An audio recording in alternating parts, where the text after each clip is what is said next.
Going to introduce our introducer this afternoon. I want to introduce to you our Assistant Governor for Area 4. That's the area of our district that we are a part of, and that is Mike Rooney.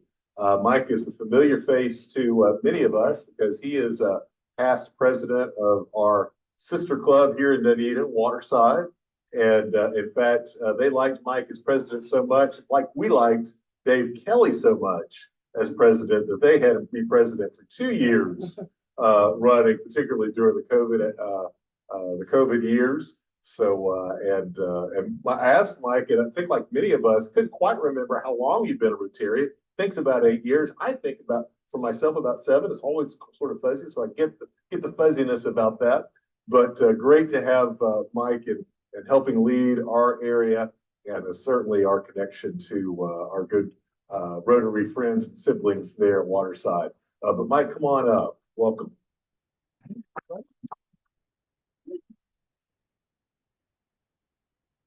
Thank you very much, David. And thank you all for having me here today. You guys are a great club, and it was very nice to meet many of you before we got started today. As David was saying, I do help to oversee 6 Rotary clubs in this area, Area 4, and I just wanted to mention that after the hurricanes, everything was in disarray for a lot of the citizens, a lot of the residents living around here, and it was just so nice to see Rotary prepared, and that's in part thanks to our leaders at the district level, and all you Rotarians so willing and able to help out. And we reached out to all of our clubs, and your club stood out by far for how many of you were out there every single day, rain or shine, cleaning up garbage, helping people who needed help. And I just wanted you all to give yourselves a round of applause for how much you've done in this community. Very impressive. And you guys have a wonderful reputation. We are constantly being made fun of for being your little sister club. They like to call us the drinking club, and we definitely, yes, we like to pretend it's jealousy, but we have big shoes to fill living up to you guys. And this is a long-standing club. Your reputation is pristine, and you have great leadership here at your club level as well. So I wanted to introduce our district governor, Derek Pontlitz, so he can come up and tell you all about what the great things the district level is doing for you all. Thank you, guys. Thanks for having us.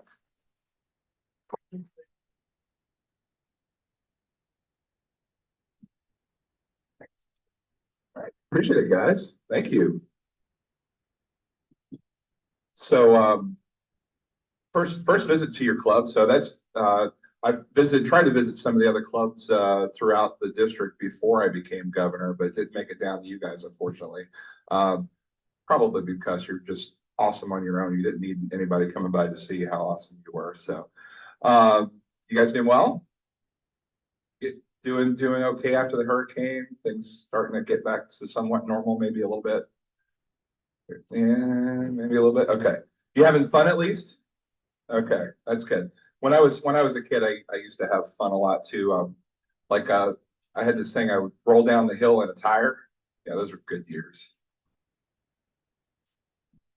Of course, I would sometimes get in trouble too. Like one time I stuck a fork into an electrical socket, so I got grounded until I could conduct myself properly.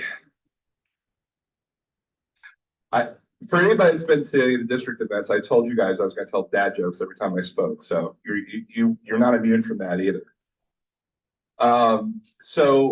Yeah, Mike mentioned a lot about what's been going on since then. This is something I've been kind of adding into my governor talk when I'm talking about since we had these 2 hurricanes come through. For those of you, as you all are taking off after this meeting, I actually brought the disaster trailer with me today, so that's parked out there.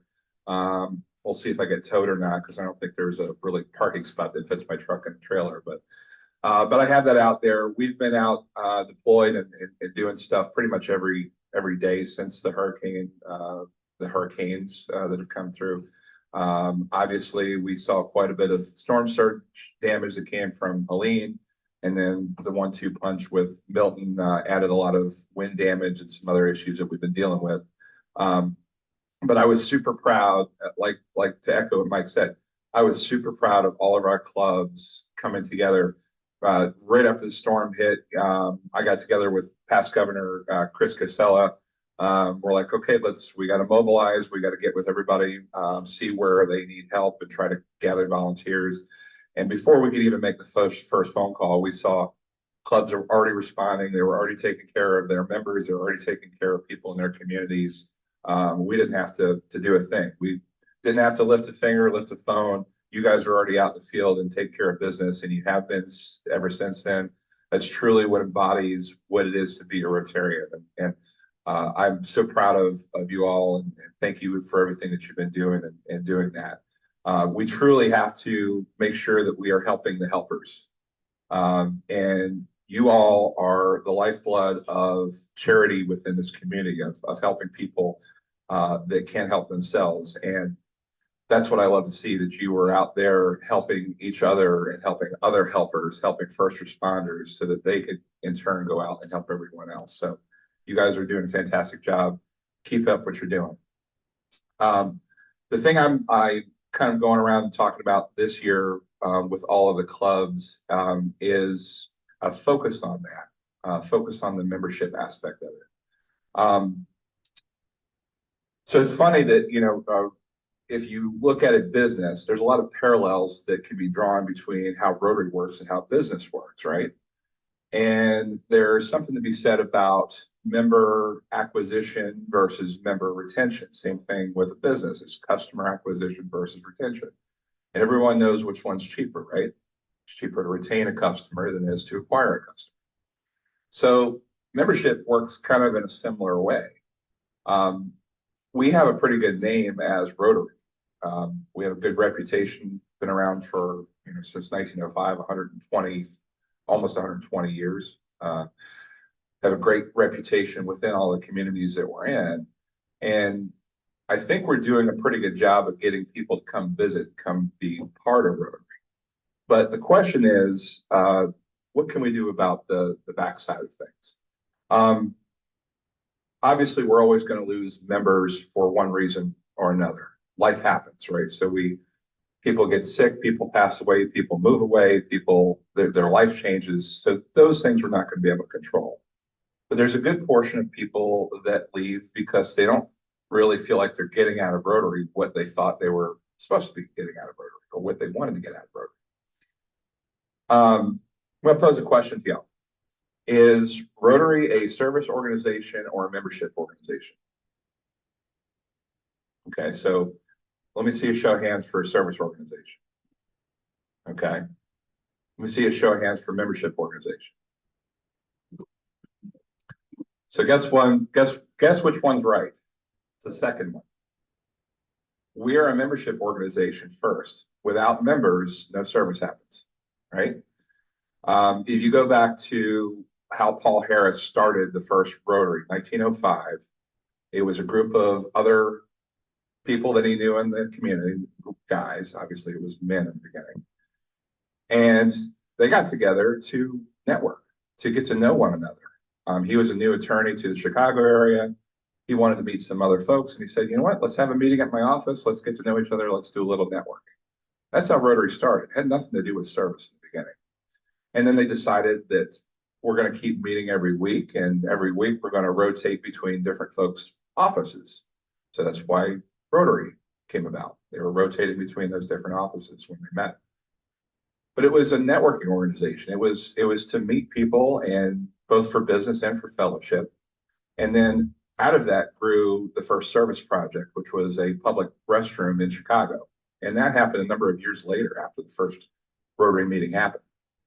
And so over the years, obviously, we've gotten this laser focus on service, and that really defines who we are. And that's we've accomplished great things in the world. Obviously, we're, like the saying goes, we're this close to ending polio, the second disease to be eradicated in human history. But I feel like we've lost sight a little bit of the membership experience. And that is actually evident in some of the surveys and some of the things that have been conducted by Rotary, which I'll tell you about. It's okay to be I'll use this word just kind of to stir the pot a little bit. It's okay to be selfish in Rotary. It's not a dirty word. When we speak to the world about being selfless, we all have an inner motivation, right?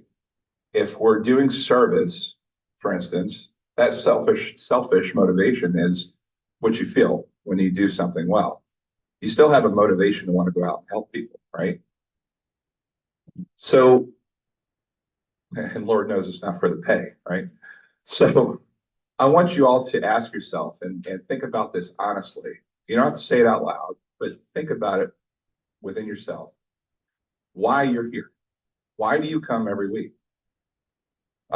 Generally, those selfish motivations fall into three categories. And this is based on some of the surveys that have been done by Rotary International, why people join, why people stay.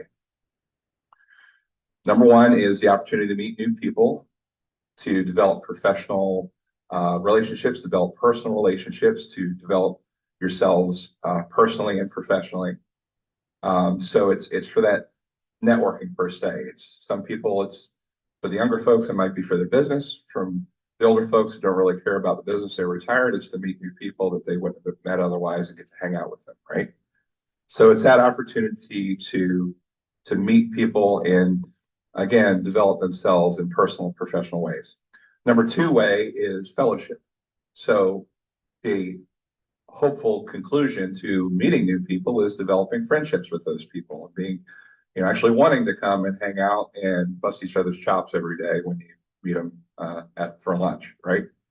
So there's that fellowship, friendship aspect of it. And then number three, of course, is service, the ability to get together with people that they have now met and developed a relationship with and a friendship and fellowship with, and then be able to work side by side to do service within the world. And those unique combinations of those three things is what really makes Rotary different than any other organization. You can go out anywhere. You can go to a business networking group if you just want a business network, right? There is fellowship groups, social clubs that you can go and just go out and have fun. You're not trying to pass business. You're not trying to do service. There's purely service organizations out there, places that you can volunteer and do service. But what really separates Rotary from anything else is the unique combination of being able to do all of those things all in the same place. Most people join because of a combination of those reasons, those three reasons. It might be two, it might be all three. And most people stay because of a combination of those reasons, although those things might change. If you're a younger member, you might join to network and maybe, meet some new people. And then you realize after some time, oh, I actually kind of like some of these folks. And you develop some friendships, you have some fun, you go out and do some fun things with them. And then you go, oh, you know what? Maybe I'll do one of these service projects. I'll join and do something just for the heck of it. And then it turns out, man, that makes me feel pretty good. I feel like I'm making a difference in the world. So those reasons evolve over time, but it's always one of those three. And so when you talk about people that leave, all right, so the first category is the ones we can't control, but the second category are the ones we can. And so you think about why those people leave.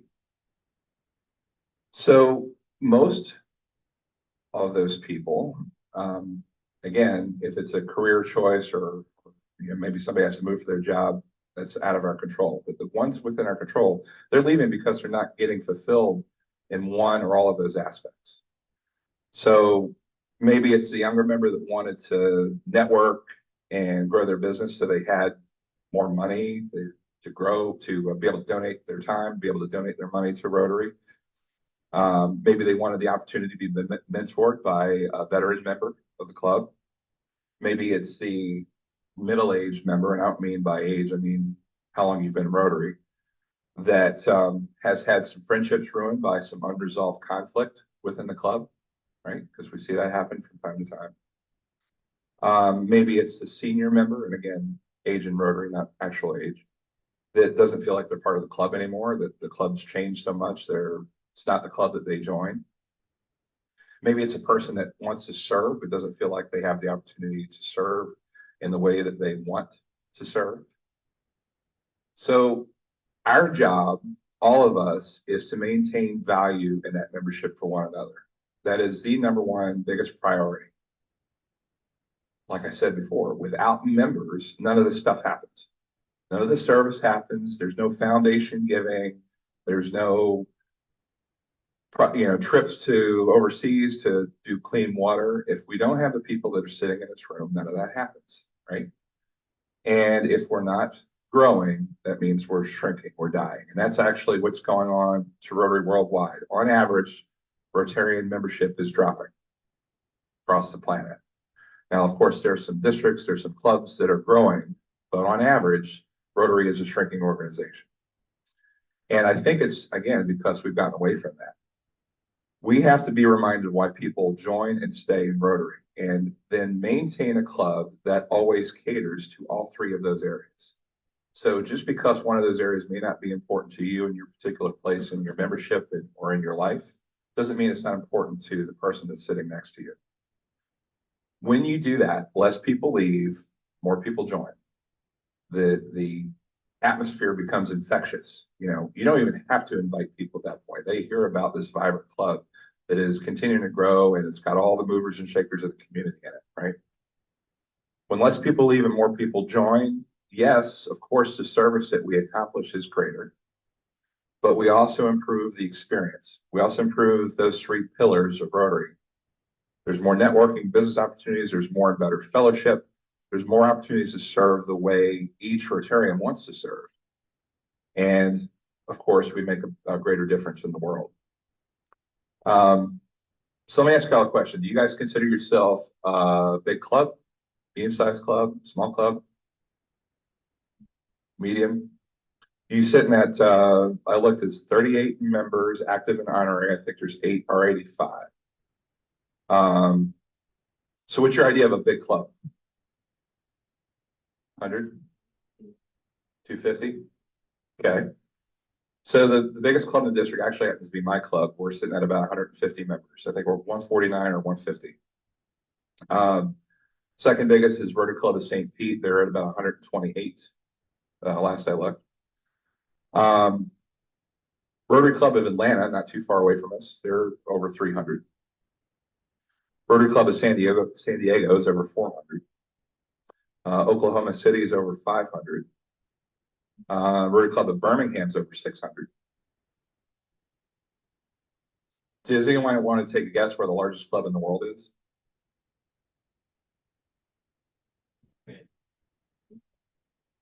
Who said India? India is correct. So India currently has the largest club in the world. There are a little over 2,000 members in one club. They actually have a president and then sub-presidents underneath that kind of divvy up the work. India actually is the fastest growing country in terms of Rotarian membership right now. We're seeing that trend where Rotary is growing more overseas and it's shrinking, and so it's growing more in the developing countries and it's shrinking in the developed countries.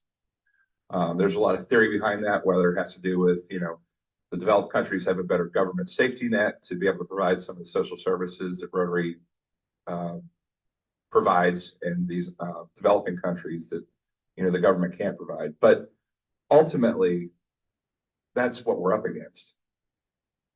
We all have a part in making Rotary better and growing it for the betterment of our world.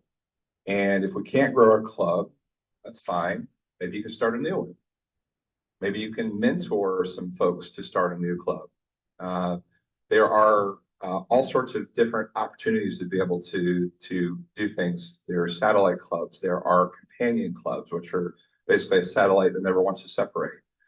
Recently, the Rotary Club of, recently, I say it's been a couple of years now, Rotary Club of Trinity started a companion club. And it's a group that said, we love this club. We want to be a part of this club. We just can't meet at noon on Friday. It just does not work for us. And they said, okay. So, well, why don't you start a little companion club? You guys can go meet on another time. So they started a club. They have about, I think they're at 17 or 18 members in the companion club. And they meet on Tuesday evenings. And they sit around the bar. They have a couple of cocktails and they have their meeting. Ultimately, it gave a place to go for people that were Rotarians that would have otherwise not become Rotarians. They would have left Rotary in one way, shape, or form. So it gave them that spot. And that's something we have to think about. It's not think about the health of our club, but think about the health of Rotary. You know, if someone says, you know what, this culture, it's just not me. This club's not me. You guys are great, love you guys, but it's just not my cup of tea. Or, hey, I can't meet this time of day. Try to keep them in Rotary. Talk about, you know, hey, look at this other club. Maybe you want to start a new club, right? Because the health of Rotary as a whole, it'll come back to us. It comes back to your club. It comes back to our organization. That's ultimately what is most important. We are spending a lot of time talking about this whole concept of a club of one with our district. I see it all the time where clubs get really siloed in their meeting, like they're the only group of Rotarians in the world, right? And they forget that they're part of this large network of also really amazing, really cool people. And I'll say I'm even was one of those people until I started doing some things at the district level and being able to visit other clubs and not only see other clubs within our district, but to see other clubs within the state, other clubs within our zone. I just came back from the Rotary Zone Conference in Pittsburgh. And so we had clubs from zones 33 and 34, which stretches from Pennsylvania all the way to the northern coast of Venezuela. So, or northern coast of South America, rather. All the Caribbean, all the way through the Eastern Seaboard. And so we have roughly 40 district governors from that area. And to be able to commingle and mix and mingle and have fellowship with those people is pretty amazing. And so I think once you kind of, there's a lot of people that get caught into that silo. And so if you are one of those people, I encourage you to go out, visit other clubs within our district, realize that this is part of a bigger organization. And I think that's one of the most powerful aspects of being part of Rotary compared to being any part of any other group is you get to go out and you get to meet other people and mingle with those people just like their family, just like they're members of your own club. So I'm going to leave you with this. I want you to be selfish. I want you to help me be selfish. I want you to remember that internal motivation for why you became a Rotarian. What keeps you coming back? Is it the fellowship that you enjoy? Is it the ability to do a specific service project? Is it the ability to network with other people? Think about that and then help the person next to you remember their motivation and make sure they're happy. Make sure that they're getting fulfilled in the reasons why they come every day or every week. If we do that, if we elevate that experience and help actively try to make everyone happier with why they are here, you're going to start to close that back door. Less people are going to leave because they're unhappy. More people are going to want to join without you really having to do anything else. You don't have to do membership drives or do all this inviting or anything. People are going to be naturally attracted to what you become with that type of energy if people are happy for why they're here. So with that, like I said, it solves every other problem. Giving goes up, service goes up, all the other stuff that people talk about, all these numbers, all these foundation numbers, all the details, they all automatically get solved if we are healthy in terms of membership. So I thank you all for having me here and listen, your attention while you're listening to a district governor drone on about stuff. If you all have any questions or anything like that, I'll be around after the meeting. And thanks a bunch. Thanks, Dave. Appreciate it.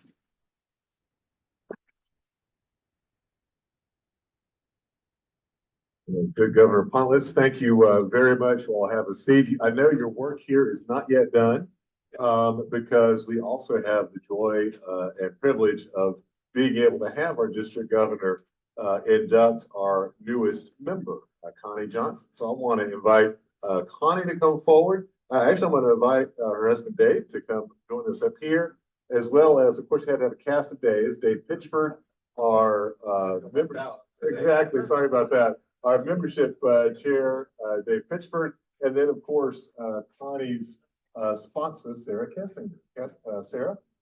You're gonna head this way? Come on. You're coming. Is that okay? So there, floor is yours. Absolutely.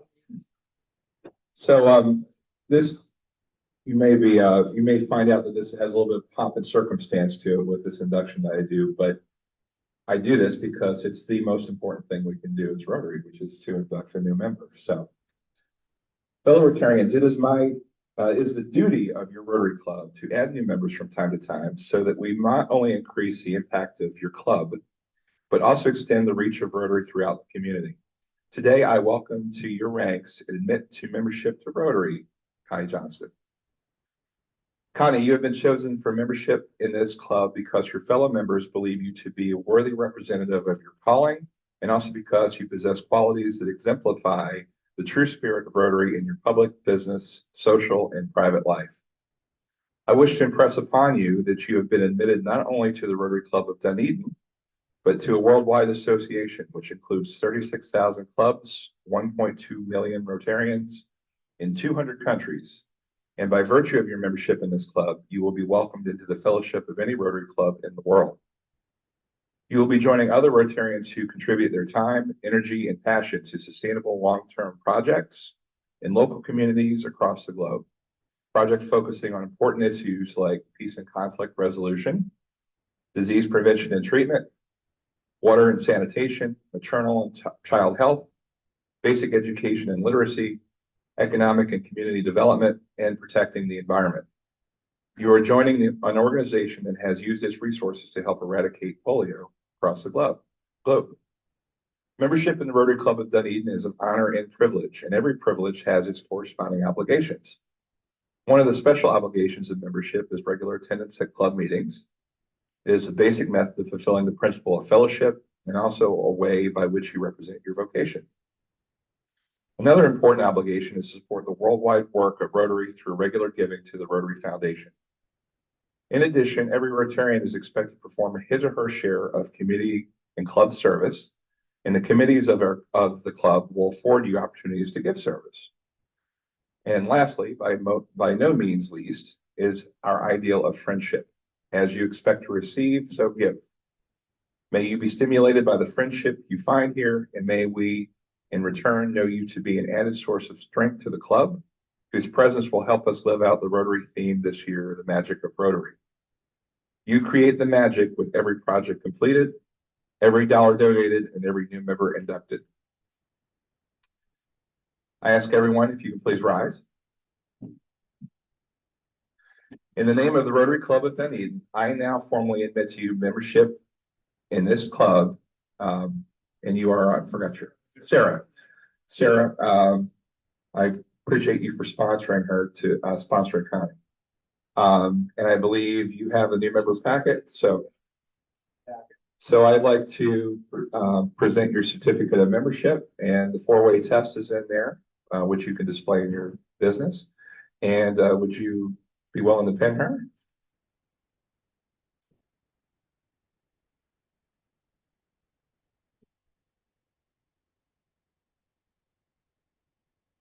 All right. Congratulations. I now welcome to our membership of Rotary, fellow Dunedin Rotarian, Connie Johnson.